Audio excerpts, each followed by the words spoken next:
video akong i-upload. So, ngayon po ay may isi-share ako sa inyo sa mga small YouTubers natin dyan na hindi nila alam kung saan makikita ang ating watch hours. So, ngayon, ipapakita ko sa inyo kung paano at saan siya makikita using your phone. Okay? So, kailangan lang natin ng mga apps na ito. Ipapakita ko sa inyo sa pamamagitan ng YouTube Studio. Pwede sa website, pwede din sa YouTube Studio mismo na app. So, tara! Ito na po tayo.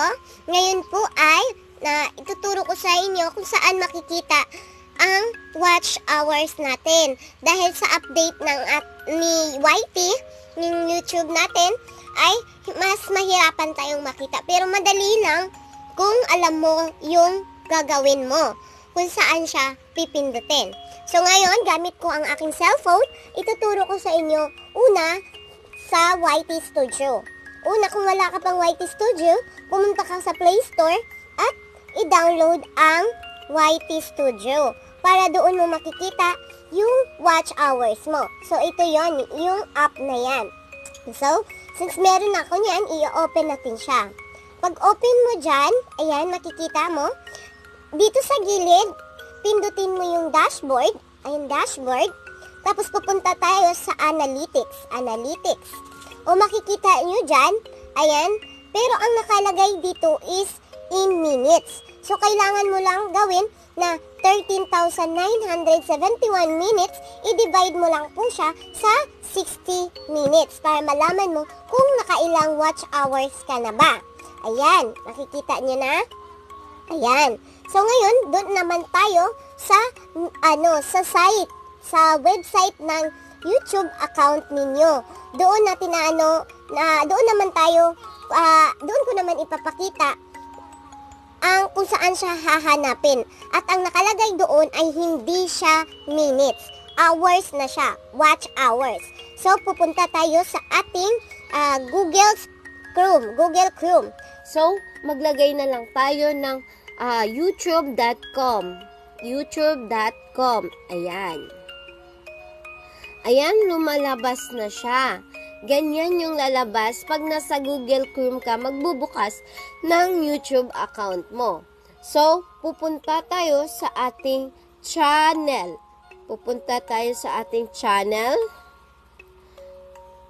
Dito tayo sa Creator Studio. Pindutin natin ang Creator Studio, then your channel.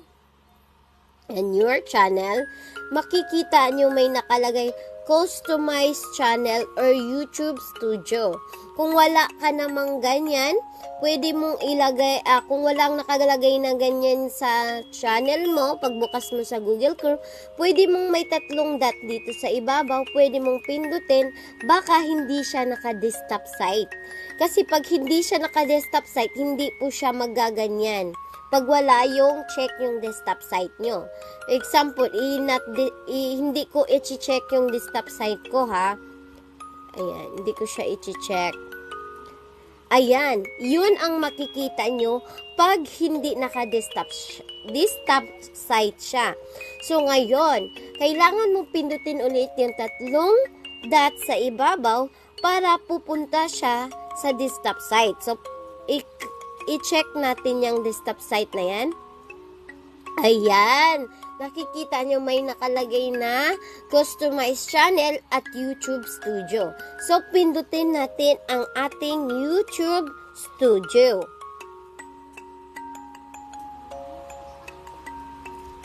Ayan. Nakikita mo yung may lumalabas na dyan. Ayan.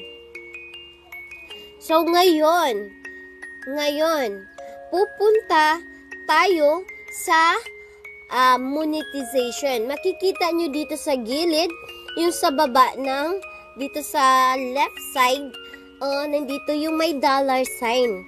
Yung may dollar sign. So, pindutin natin ang dollar sign. Ayan. Yan yung monetization, channel monetization.